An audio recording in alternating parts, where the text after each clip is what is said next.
Welcome to the Songwriter Connection podcast, where we look at the craft of songwriting through the eyes of the songwriter. Each week, we make a connection with a music maker, listen to their songs, and hear their stories.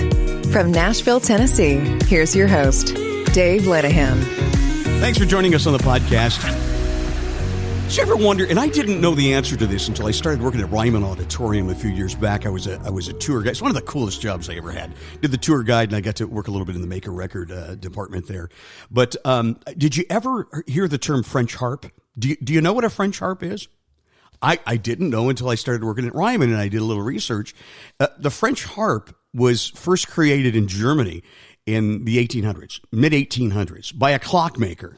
And, you know, I always wondered why a harmonica was called harp, and that's the reason why. The French harp is a harmonica or mouth harp.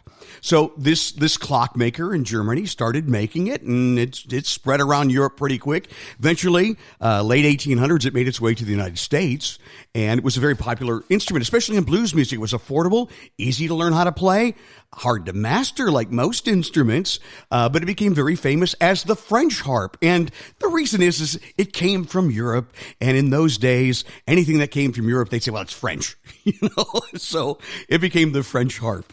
And me and Bobby McGee, Chris Christopherson, went one step forward. He called it a harpoon. I pulled my harpoon out of my dirty red bandana.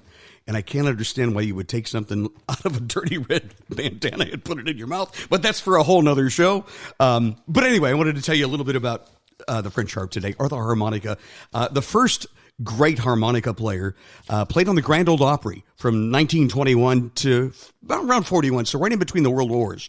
And this guy was a wizard. In fact, they called him the harmonica wizard. His name was DeFord Bailey. And DeFord Bailey was one of the most popular performers on the Grand Ole Opry at that time. He was a sickly boy when he was growing up, and he had a mouth harp, and he would play it, and he got very good at it. He would start to make it sound like the chickens pecking in the yard, or a freight train passing by. And by the time he got to the Opry, he had a song called The Pan American Blues, where you could just about picture that train approaching and passing by. This is DeFord Bailey right here.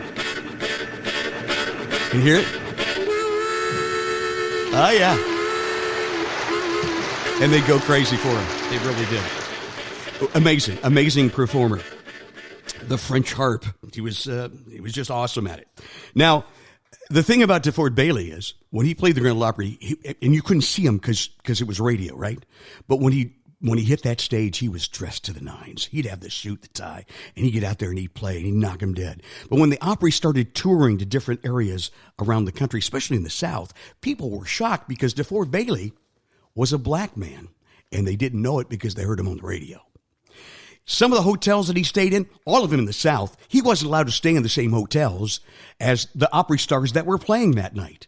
And there was a big star at the time by the name of Uncle Dave Macon, who was not having any of that. And he used to tell him, hey, he is with me. He's my personal vet. If he doesn't stay, we don't stay. So it was a very interesting time. He was an amazing star. I got a chance to meet his grandson a few years back, and we had a long talk about DeFord Bailey. So I wanted to give you a little bit on the harp today. Play a little bit of today's harp music. Playing that harp is our guest on the show today. Live in Spain, it's the Reverend Shawn Amos, back with his band, The Brotherhood. And Shawn is our guest. I got him on the phone. Shawn, how are you today? Good to have you here. I'm doing great, man. I love the history lesson. Thank you.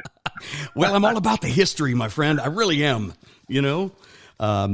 You have got a new album. And let me just tell folks a little bit about you. Award-winning author, Cookies and Milk, and was followed up by Ellis Johnson, Might Be Famous. You are a Grammy-nominated producer, podcaster. I love your podcast called The Cause of It All. Check it out if you haven't heard it.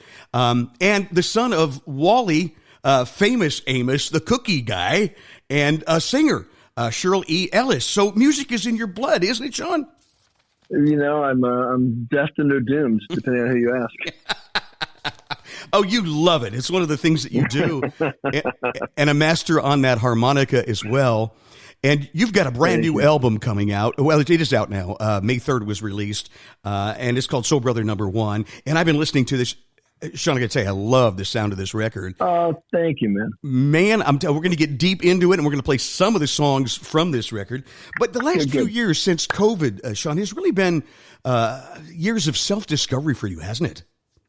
Yeah, I mean, everybody, right? I hope I'm not the only one. I mean, Well, how could we not? We're all trapped inside, looking at ourselves all day long. How could we not, look for some clues? I always talk about folks, especially for songwriters, the songwriter side is that you evolve, you evolve in your craft. Yeah, and you do. There's no way around it. We grow and we evolve, right? If you're lucky. If you're lucky. Yeah. If you're lucky and if you're listening, let's keep listening for clues. But, COVID and sort of the years afterwards have been big for me. I mean, I was on these roads anyway. I just had some time to, travel more deeply than I had in the years previously. Yeah, and been all over, like Spain that we just heard. So big on Roots Radio. I make no bones about this. My favorite radio station here in Nashville is Roots Radio WMOT, and I've heard you on it many times. Yeah, they've been so good to me, man. They've been so good to me. They're good people over there. Love the interview with Jessie Scott. Jessie is a queen. Isn't she something else? Absolutely love her. And I saw some videos of you at the 30A Festival. Great stuff. Yeah. I love it down there. Yeah, that's in the world of festival saturation, and festival overload. That one holds on to its charm. I love doing the festivals. You get people and you meet people, and other artists, and sometimes make connections that will last forever. So yeah, there's a degree of camaraderie that surfaces up there. Absolutely. Well, tell us how your music has evolved in this journey for you of self-discovery in the last few years. Oh man, that's a. How much time do we have? We can break this into 10 different podcasts. Yeah, right? I mean, totally. I mean, look, I think the title of the record sort of says it. The Soul Brother No.1, which is both a nod towards soul albums of the '70s. Right. It's an aspirational title, and it speaks to a sort of sense of Black pride, I guess, and that's been a lot of what I've been about. I think the book I wrote, the first book I wrote, Cookies and Milk, which was a semi-autobiographical story of my childhood and growing up with my dad and helping him start to open up his first cookie store. Yeah. My parents were divorced, and that book. I wrote it, and then when I was writing it, it was clearly a cathartic experience. I was clearly revisiting a lot of old turf, but I underestimated sort of all the subconscious, rattling it did in me, and it sort of set me in this '70s time. It did a couple things. One, it sort of got me really in love with the '70s again, and so I wanted to sort of explore that musical terrain a bit more than I have before. And it got me thinking about my identity and sort of and how I see myself and how we see each other and how we get along and how we choose not to get along with each other. And so I want to explore that musical terrain and those themes a lot more head on than I have in the past. I've heard it said that it was that book, Cookies and Milk, was kind of a bridge between you and your son's relationship and you and your father, huh? Because I wrote that in the foreword. Yeah. I mean, my father's got dementia now, and so getting any clues out of him, that's over. And my son's at an age like most kids where he doesn't give a shit about where he came from. And so I'm trying to. Connect the dots and leave some clues. And I thought I was leaving them mainly for my son, but I'm definitely leaving them, for me as well. It's a great book, and it's an award-winning book. What was it like in the '70s? Your dad in the cookies, in the fame. How did that affect you growing up? In some sense, I mean, look, I grew up in Hollywood, California. I grew up in a round show business. My father was a talent agent at William Morris Agency. He booked the Simon & Garfunkel. He booked a lot of the Motown acts. He booked the Animals, the first American tour. And then he became a talent manager. And my mom was a nightclub singer. So, I mean, most of the people I knew growing up were in entertainment. They were either performers or they were, working behind the scenes. And so that world there was nothing really glamorous about that world to me. It's what people did. And you were no stranger to it. You grew up around it, and it was just a part of your life, huh? Grew up on movie sets and nightclubs and recording studios, and that was just what people did. And the work of it, I would say, the work of it is so unglamorous. I mean, the only glamorous part is when you get up on stage and when you go to a movie premiere. That's right. But the actual making of this stuff is pretty damn arduous and boring at times. And long days. Long days. You just grind it out. You do the work, and so it gave me a real work ethic, if nothing else. It really wasn't any kind of sense of being famous or wanting to have people know my name. My father always said, being famous just means a lot of people know who you are. It doesn't really not good for much else. But is that the reason for the follow-up book? Ellis Johnson may be famous. Might be famous. Yeah, might be famous.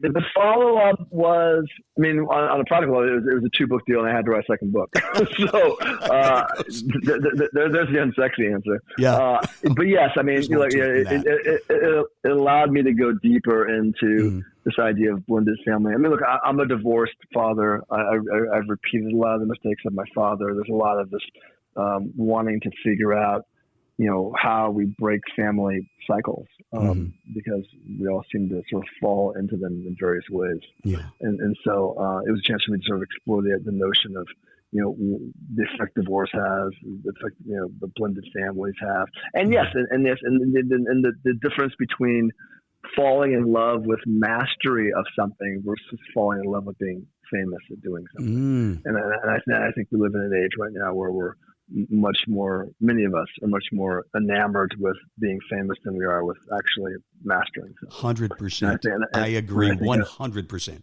That's the world we're living in, unfortunately. Yeah. I went to film school in NYU. I remember a great professor I had said, fall in love with the work because the work is all you got. And so I've always held that, man. I think you got to love the work. The work has to be enough. And if other stuff comes from it, great. But the work has to be enough. Shawn, I love that. I got to teach for a little while in broadcasting, and I used to tell my students, you better have a passion for it, and if you don't, maybe you're not looking in the right place for a future career. Yeah. And I think it's the same with music. You have a passion. My friend Mark Allen Barnett's been on the show a million times. He says, music doesn't. You don't choose music. Music chooses you. Was his line. Yeah, for sure. And I've got to do it. I've tried different times to absolutely walk away from the goddamn thing. But it always pulls you back. It's got too strong a hold, man.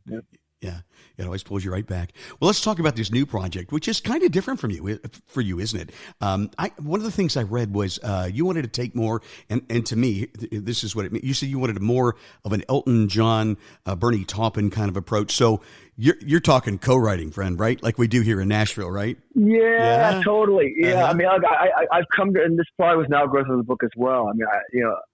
Above all else, I'm a lyricist. I've got a limited, compositional abilities, enough to write some pretty good blues songs, and some, good, sort of folk, songs, Americana songs. But, as I was getting into wanting to have a soul influence on this album, that's still. I just realized the sort of voicings. One, I want a lot of them to be piano based or keyboard based songs. And I don't play keys or piano. The voicings that I was hearing in my head, I just could not bring into reality. And so I needed to. I knew the stories I wanted to tell. I knew the musical landscape. I could hear it, but I couldn't get it out on my own. And so I needed to collaborate with composers. And so. It was great. It was and I hinted at that. Yeah, I've done a bit of that with my longtime guitarist, Dr. Roberts, where during COVID, he would send me, just pieces of music he'd written. I'd write songs to it. And I had such a gift. It was just so nice to only have to focus on lyrics and sort of double down on what I think is, one of the things I do best is write lyrics and write words. And so I sort of took that experience with the doctor further and and explored some collaborations with other musicians. It was just super, super, super rewarding. And we talk a lot about co-writing because that's what we do in Nashville. And I really encourage folks to co-write because just what you said, everybody's got their own different strengths. And so you know where your strength is. But you know what? When you're doing this process of co-writing, I don't know about you, but I always take something from the people I'm co-writing with. I learn as I go. Oh my God. Right? Yeah. Well, it gets you out of bad habits. We all fall into these just sort of, patterns and kind of, musical ruts. We have a bag of tricks and it's good to step into deep into the pool a little bit and get a little bit out of your depths and shake things up and hear things differently and phrase things differently. And absolutely, it makes you a better writer. It surely does. Well, let's play something from the record. How about can we play Soul Brother #1? We'll start with the title cut. Please, go for it. Tell us a little bit about the writing of that song and what it's all about. This is the first song I wrote. I mean, I knew I had an album called Soul Brother #1. I knew this is the first song. I have a voice memo on my iPhone where I sort of sang a good chunk of the song a cappella. Yeah. Opened up GarageBand and wrote this really lame horn part that Dapo Toromiro, who's my co-writer, turned into a much better horn part. and so it all began with this song.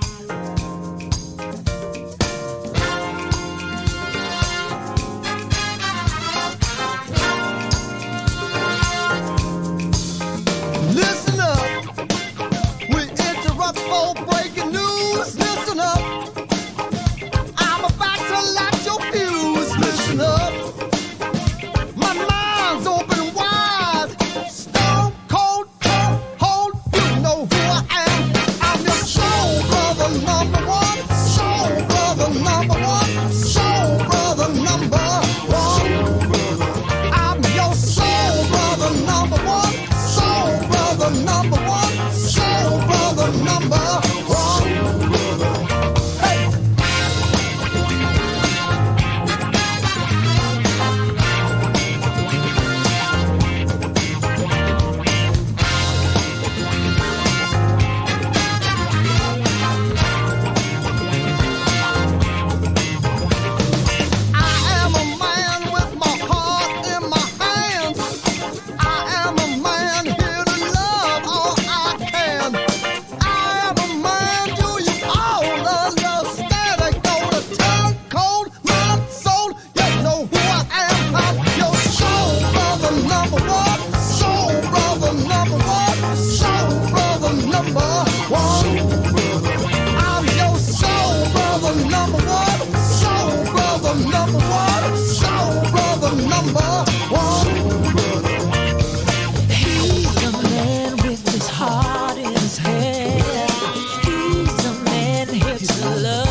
What a great song, Shawn. Awesome, man. Love it. That is the title cut of the new record, Soul Brother #1, from the Reverend Shawn Amos, our guest on the Songwriter Connection podcast. Sonically, this album is amazing. You had a great producer, didn't you? Yeah, I've worked with Grammy-nominated for my last, 3-4 albums now. It was just a wonder. We met. He does a lot of film and TV work as well. And we met because I did a harmonica part for I think it's an AMC show called Preacher, the Seth Rogen produced show. And he needed a harmonica part for the main title, and we were introduced to a mutual friend. And I just loved his attention to detail. There's something about working with someone making an album with someone who also works in film and TV. One, there's just a speed because you have to move really fast in film and TV. Yeah. And there's an exactness that's required of film and TV. And so his skills, not only as a producer, but as an engineer, and being able to, pick up a guitar and figure out the voicing really fast. He's just sort of this Swiss Army knife of a guy. That's awesome. And so, I love working with him because he can just, sort of keep up with, the pace of my brain, and he pushes me in different directions. Yeah, so produced, was it Social Distraction? I worked with Distortion. He worked Porno for Pyros. He in his early days, he was a second engineer in a bunch of Prince stuff over at Sound City. Interesting. Yeah, I mean, he's a great dude, and so he produced. I did one track on my own, the song "Back to the Beginning," which is the one song we recorded in Nashville, with the McCrary sisters. I produced that myself. It's the first time I've produced myself in a long time. I think we're going to play that next, and we're going to talk about that. Oh, great! Yeah. Yeah, and the other thing is too, James does so many great players. I mean, he introduced me to Dapo Toromiro, who's a Nigerian player who I ended up co-writing with. He introduced me to Steve Ferroni, who played drums on the thing. Yeah, and this is an all-star band that he put together. Tell us more about it, because you had people that played with Tom Petty, and I mean, it's just average white band. I mean, these players are absolutely amazing, aren't they? I've been really lucky that all my albums I've had just really amazing players. I think it's partly I'm blessed that they see something in my songs and believe what I'm doing. Part of it is having a lot of relationships and living where I've lived for so many years. But I've been really lucky, and so with this album, I wanted someone who came from just a funky soul background, who could just hit a pocket and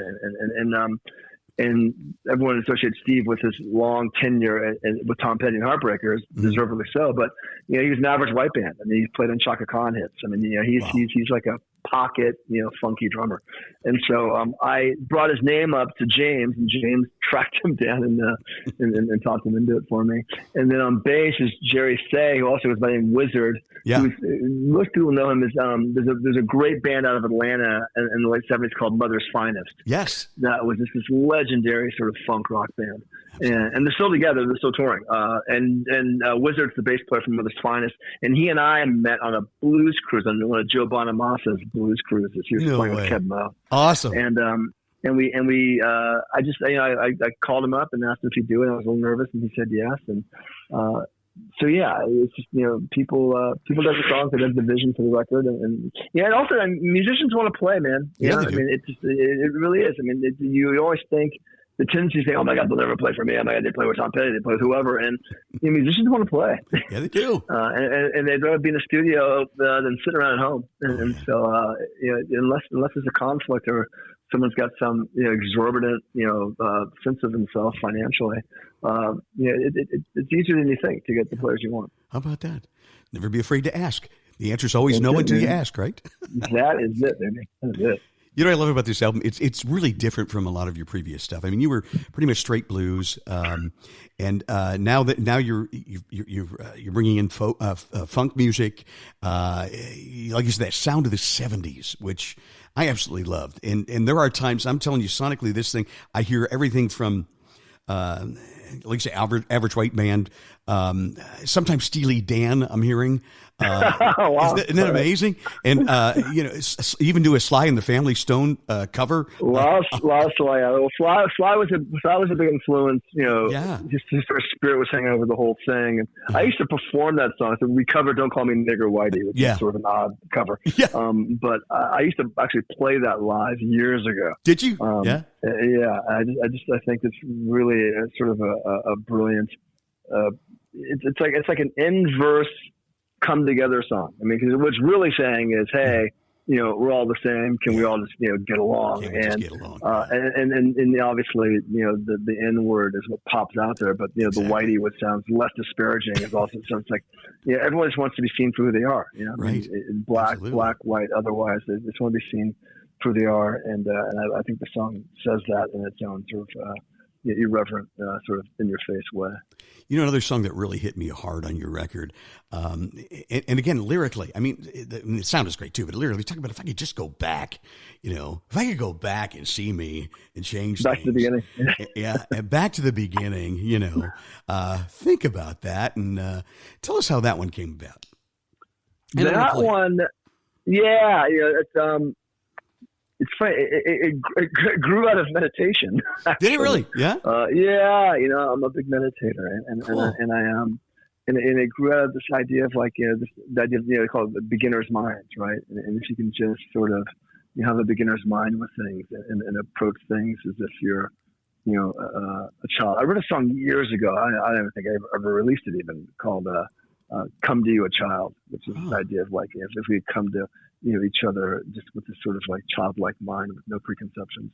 Right. And that was really about other people seeing you, but I was like, well, how we see ourselves, Yeah. And so it's a bit of just permission to start again. I mean, that's sort of one of the first things you learn in meditation, which is, begin again. Your mind gets distracted, begin again. You have a bad day and you lose your temper, begin again. We can always begin again. That's right. You say you're on a diet and you slip up eating something, begin again. You can always begin again. Absolutely. Good and thoughts. So that's just a little hymn and a little reminder to begin again. And the McCrary sisters were the first and only choice to sing on it. And it's the one song we recorded, and mixed. We mixed some of the album in Nashville, but other tracks in Nashville. But it's the one song that was fully recorded and mixed in Nashville. And I want everything that the rest of the album that we talked about, this sort of like funk and this pocket and sort of the exactitude. This one just felt more back porch and a little looser, and I just wanted a little bit of that Nashville stank on it. And of course, the McCrary sisters being from Nashville, 3 of them now. We lost Deborah a couple of years ago, but they just add something to this track. They also, in the past, we've had a band called the Flat River Band who was on this podcast, and the McCrary sisters backed them up on a song. So I've been in love with them, and so this is it's amazing. Let's play it right now. It's back to the beginning. Reverend Shawn Amos is our guest on the Songwriter Connection. Thanks for joining us.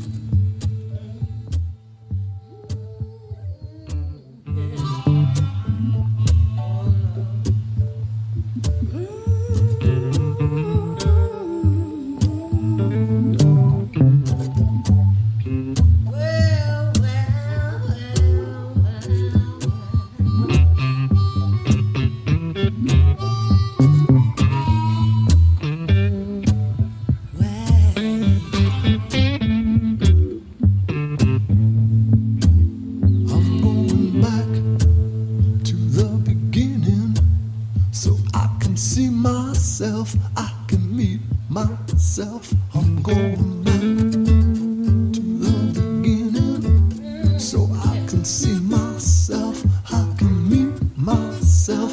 I was lost, now I'm found, but not all the way home. I'm not all the way home. I was lost, now I'm found. I am part of the scene. Do you see what I mean?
You're listening to the Songwriter Connection, connecting with music makers and hearing their songs and stories.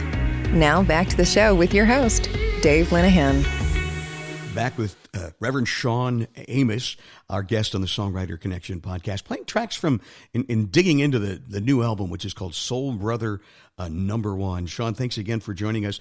We just listened to, before the break, Back to the Beginning, which is a really cool song. Thank you so much. Appreciate it. That one's got a little bit of a different vibe. One breathes a little bit differently than the other ones. I am curious to Reverend. So, are you a minister as well? I am a reverend in the Church of the Blues. But Church of the Blues. Yeah. That's my church, and my blues congregation who I preach to. I was given the name Reverend by a room full of Italians. It's the first time I ever played the blues. I told the story before, but I was invited to go play blues in Italy in 2010, 2011, and by an old bandmate of mine. And up until that point, I'd been a student of the blues and just loved it as a listener, but never played it. And so he knew that my knowledge was deep. He's like, hey, come on over. I got this gig playing blues for a couple weeks in Italy. Pick whatever song list you want of all your favorite, blues songs. So I went over there, did it, and everything I sort of thought about performing the blues, I thought it'd be this sort of like downtrodden, emotional sort of thing, was completely opposite. And what came out of me as I channeled this music was nothing but pure joy. I mean, in my harmonica case to this day, when I put up my harmonica case on stage, the word joy is inside my harmonica case for the audience to see. And I call what I play joyful blues. And I discovered that the joy in this music in real time, singing these songs on stage in Italy. And I became a really different performer than the performer I was when I was doing sort of the acoustic Americana, shoegazer, super sensitive, acoustic thing. And so by the end of the show, the audience was chanting, El Reverendo, El Reverendo. And I'm like, what are they saying then? To my they're calling you the Reverend. I'm like, oh, okay. Well, I'm like, well, a bunch of Italian Catholics are going to call me the Reverend. I must adhere. So I came back to the stage, held on to the moniker, and I thought, okay, well, after a few gigs playing here, I'm like, well, if I'm calling myself the Reverend, I better really be a Reverend. So through the magic of the internet and Universal Life Church, home to Conan O'Brien's Reverendhood and some others, I became a Reverend. So awesome. I preach on stage, and I've officiated some weddings for some dear friends. And very cool. I was going to ask about weddings. And I got a little bit of power. A little bit of power. You got the power. Yep. Yeah. As Penny Ford used to say, I got the power. Amen. I got to meet her a while back in Cincinnati. Really? She was dating a really good friend. Oh, man. Wonderful lady. Yeah. Yeah, she's terrific. Yeah. Hey, tell us about some of the music you were listening to growing up. I know your dad was representing Simon and Garfunkel, things like that. But just tell us about some of the music that you grew up on. I mean, like most people my age, right? I mean, I got brought into it through, I sort of like the second wave of 60s bands. I wasn't, old enough to experience this stuff firsthand, but, the momentum of that stuff was still going strong. So, the Beatles and the Who, of course, and the Stones and all that kind of stuff. And then I got really deep into singer-songwriters, Joan Armour Trading. I was really the female singer-songwriters. So, Joni Mitchell, Joan Armour Trading, Carole King. I was a sensitive, asthmatic, kid living in LA, and so I liked a lot of this sort of confessional, but that's where my love of lyrics happened. I mean, and then Paul Simon, and then Elvis Costello, and then I got deeper into Bob Dylan. But I would say easily the first 10, 15 years of my music listening life, it was all about lyrics. I mean, I didn't really care about melody. I was just reading lyrics and really learning how people were constructing songs. I was a huge Pete Townsend fan, and I still am. I love his spiritual and sort of these big ideas. The idea that you could fit such big ideas into a 3-minute song just astounded me. Isn't it something how that's done? Just the physics of it. It's the physics. How can you, and Paul Simon, and so that was really my that's what I cut my teeth on. It was just really dissecting lyrics of all these great singer-songwriters. First concert I went to, my father took me to see Elton John at Dodger Stadium, the famous show where he wore the glitter, Dodger, the Dodger. Yeah, so that was my you were at that show. Oh my God! At that show with my dad. Jealous. Yeah. I'm jealous. Saw the Stones in '81 at the Tattoo U tour where they were Prince open and they booed him off stage, and Bill Graham berated the audience. So it was just that was sort of, and then later I realized that most of those artists were either borrowing or paying homage or stealing from black musicians. And then I got into black music and soul music and blues and sort of went deep in there and sort of connected the dots back. And that's sort of my personal journey as well. It's like so much of my identity was formed by white musicians copying black music. Well, and what I've read that you grew up, a lot of your friends were white, and all of them were. Only black kid. In the book, Ellis Johnson, the kid in my book, he's the only black kid in the school and black kid in his neighborhood, and that was my life. And so there's no one who looked like me to see, and the people I was listening to, because I genuinely dug them. But I also was trying to fit in, and trying to take a path of least resistance. So the discovery of black music and was sort of a way for me to get back to who I was and learn about myself, and sort of in the absence of having any folks around me who could tell me a lot of stuff. I learned about my people and my history and my past, through R&B records and through soul. Getting it to your roots. I've heard you say that you really threw yourself out there with this record, that you've sung like you've never before did, and you never wrote like this before. You're firing on all cylinders, and with all your joy and your rage and your hubris.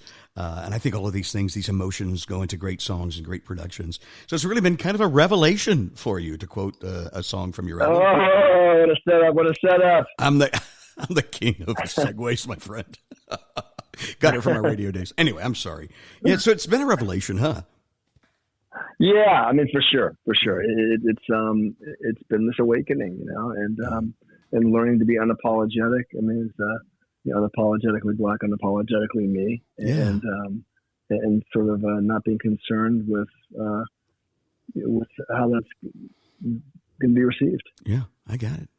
I was listening to another podcast the other day. I can't remember what it was by the time. It was Malcolm McDowell, the actor, talking about John Lennon. First time I saw John Lennon play, and how it's just like he was unmistakably just saying, "Fuck you! I don't care what you think. I don't care if you like it or not. Fuck you." Yeah. And that's kind of where I'm arriving at. Gotcha. Yeah, I've got to hear that podcast, by the way. Now I'm jotting this down right now because I'm going to find that one and listen. He was being interviewed by Mark Maron on Mark Maron's podcast. Okay, I'm going to find that one for sure. Yeah. On Revelation, I have to tell you, one of the cool, and I want people to go to your website. Tell them about your website real quick. ShawnAmos.com. ShawnAmos.com. All kinds of great information there and some videos. In fact, there is a great video where you take everybody into the studio with you for Revelation, huh? Yeah. That's cool. I like it. Thank you. So you can see all the band there performing and you singing as well. So I encourage you to do that. But I'm going to play it for you right now. This is Revelation from Soul Brother #1. I predict we all gonna stay here together.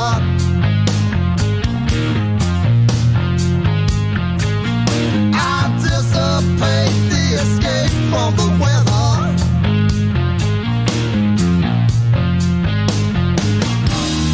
I've been away such a long time.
With Shawn Amos, great song there, Revelation, which is that's the first song on the album, isn't it, Shawn?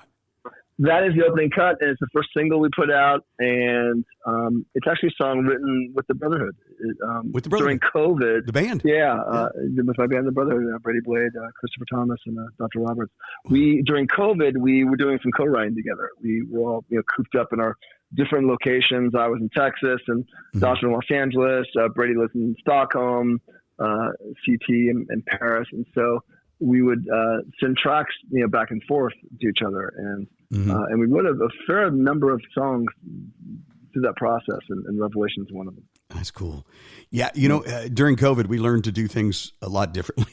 Thank God for yeah, man, totally. I mean, that was sort of the beginning of like I said earlier. It's like I would get these tracks, like there's like this musical game of hot potato where Doctor would write a guitar riff, he'd pass it over to TT and he'd lay a bass thing to it, and he passed it over to Brady and he'd lay a drum track, and I'd get this, basically a demo, without any lyrics on it, and it was sort of it was a luxury. I'm like, oh my God, I get this like finished song that I can just spend my time and walk around my place and just think of lyrics to. It was kind of a nice little gift I'd get in my inbox every now and then. And then we would do these sort of quarantine jams, we called them, and play together virtually. And there's a bunch of them on my YouTube channel. They're quite fun, actually. Well, that process that you talk about, you get a track in and then write to that track. We call that top down writing, and it's a challenge in itself, isn't it? It's a challenge, isn't it? It is a challenge, and every now and then I would sort of make a comment back. I'm like, hey, can you take a couple bars out of this section here? Can you move? Can you move the bridge up, because I'm feeling I want to go to the bridge a little bit earlier. So I'd make a few little sort of arrangement comments like that to help the lyrics sit a bit better for me. But I loved it. I loved the process. I just walk around with my headphones on and just spend time with this thing, and just it's like a it's like seeing, it's like painting. You sort of see this canvas and there's something on there, and you sort of imagine how you can see it unfold. I really love that process a lot. I love that analogy. I really do. I'm a big jazz music fan too. So, I mean, you'll listen to a track and you just get the mood and the feel for it, that prosody and where it's going. And and then I can a lot of times when I'm in a writing session, I've got to hear the melody. Let me hear that melody. Play that melody again, and I'll tell them. And they look at me like, well, they're working on the words. But, sometimes if you listen to the melody, those words will pop out. And that's why I like to have my guitar with me. And sometimes I'm playing the chords, because sometimes it just pops out because you're in that mood. You're in that creative space, Does that happen to you? I mean, I see myself as the melody, so I, particularly with there's licks, they're often being delivered to me. Yeah. And there's certainly a sort of, a rhythm and a bass line melody, but you need a top line melody. I mean, you gotta, and so I see myself as the melody. So I'm always love that too. Looking for how can I find counterpoint in what I'm hearing? What is the line that's going to sit on top of all this and make it sing literally, but figuratively as well. I love that. I think there's the title of our podcast. I see myself as the melody. I love that. Yeah. That is fantastic. And we're talking about top down writing, which was kind of just the opposite. We talked about Bernie Taupin and Elton John earlier. It was just the opposite, right? I mean, Bernie would give him all these lyrics, and then he'd have to develop the melody. Yeah, I mean, he's writing he's writing poetry basically. Well, right? Basically, yeah. I'm putting us up to poetry. I mean, I've done a fair amount of that as well. I mean, I definitely have. Have you? I mean, I have tons and tons of lyrics that are sitting around that are all looking for music for them. But I like it both ways. I mean, there's oftentimes and every now and then, once in a blue moon, it'll all come together for me. But but I sort of the key is to be unattached to any one particular process or any one outcome. You really need to. I couldn't agree more. I just need to. You grab it wherever it comes. If it's a line, grab it. If it's a few bars of a cool groove or a rhythm, a melody, grab it. If it's a verse, just grab it if you can grab. Don't ignore any of it. Great. The worst mistakes I ever made writing were thinking, I would remember it later, or sort of dismissing it as not being enough of something. But these are things you learn from experience, right? And we evolve, as we talked about, huh? Yeah. But grab everything. Pay attention to everything. There's a reason why it entered your mind, right? Man. Yeah. Don't discount any of it. Don't discount any of it. Do not. You've got a new video out, relatively new, and it's kind of an animated thing. Starts with all that LA traffic, and I really love it. It's all going to change for the better, which is such a positive message that we need today, right? It's funny. It's a double entendre. The song was a bit musically. It's inspired by Johnny Guitar Watson. He's a real big musical hero of mine. So I was trying to actually sing a little bit like him. I double tracked my vocal, which I rarely do, to get sort of Johnny Guitar Watson vibe. Oh, that's cool. But story wise, it's I mean, there's two songs. The song that closes the album is called "Things Will Be Fine," and this song is almost like a counterpoint to that song. They almost have similar titles, right? It's all going to change for the better. Things will be fine. Things will be fine, but both of them have this sort of caveat, which is, it's all going to change for the better, and things will be fine, but only if we do the work. It won't happen just because it's going to happen. We're going to have to actually put some elbow grease into it. Yes, so, we do. Yes. The idea behind It's Always Change for the Better is, we're on the precipice of a lot of horrible shit happening, and one might say it's always changed for the better. How can you even look around and even think that? But it's always changed for the better for somebody. Either the plant's going to be here without us, and the planet will be fine. Like, to quote that George Carlin great line. Right. It's like it's the people, stupid. The planet will be fine. The people are fine. Cockroaches will survive. So there's that end of it. Or it's like, hey, it's always changed for the better for all of us if we can come together, right? and drop our shit and get past ourselves. So, it's a little bit of, tough love. That's awesome. Folks, I want you to listen to the record. It's Soul Brother No.1, and it's from the Reverend Shawn Amos, and we're going to play this song right now. It's all going to change for the better, and then around the other side to wrap things up.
prepared for the flood, but they ain't no way to run. Dig in quicksand. Water is rising, but no one is snitching. We can get it all if it don't take too long. Better keep your mind strong. It's all gonna change for the better. Yeah, it all is gonna change for the better. It's all gonna change for the better. Yeah, it all is gonna change for the better. It's all gonna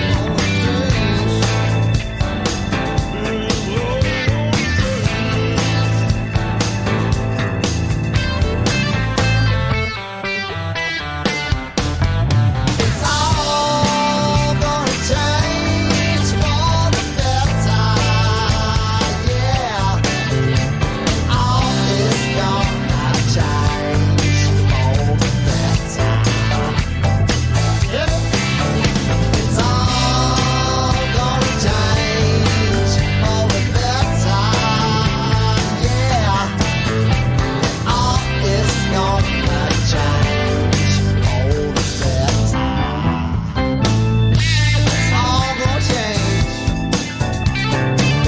It's got to change. Got to change.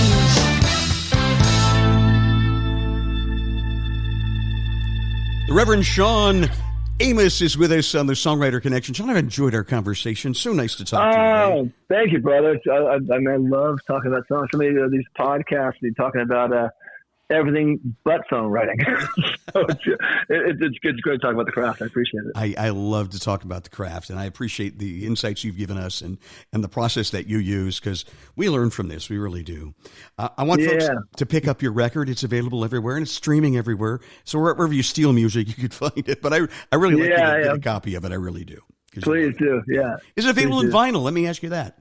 I'm a vinyl. Not yet. No, I've done vinyl yet. Yeah, it's one, because it's such a backlog, and two, I'm taking a page from Billie Eilish's command and trying to do away with a little more environmentally friendly. I got you. One last question on Things Will Be Fine, and I want you to listen to that. It's kind of the follow-up to the song that we just played. But you've got you feature an amazing voice with you there. Who is that lady? Oh, my God, yeah. Denise Caridi, who actually lives in Nashville, and she's done some work with Coldplay, and she's just phenomenal, and she's all over the record. I just, she came in for one song, and I loved her voice so much. I loved singing with her so much that I ended up I think it's put on 3 or 4 tracks. That's awesome. in some capacity or another. And I just the album's called Soul Brother #1, but there need to be some Soul Sisters on there. So, yeah, there has to be. Absolutely. She's Soul Sister #1. Shawn, thanks for joining us. I love it. I appreciate it. It was good to talk to you. And hopefully we can connect when you get to Nashville, back to Nashville. I know you come back probably in September for the Americana Fest, right? I'll definitely be there for Americana. Yeah, I'll definitely be there for that. Maybe we can get you on the show here live and in person. So that'd be awesome. Would love it. Thank you, brother. Thank you, my friend. Appreciate it. Bye. Thank you for listening to the Songwriter Connection podcast. Find us on social media at Songwriter Connection. Also, listen to Dave Lanahan's Nashville Connections radio show. It streams live every Friday morning on WOBL and WNOI. Look for us on Facebook and YouTube. See you next time on Songwriter Connection.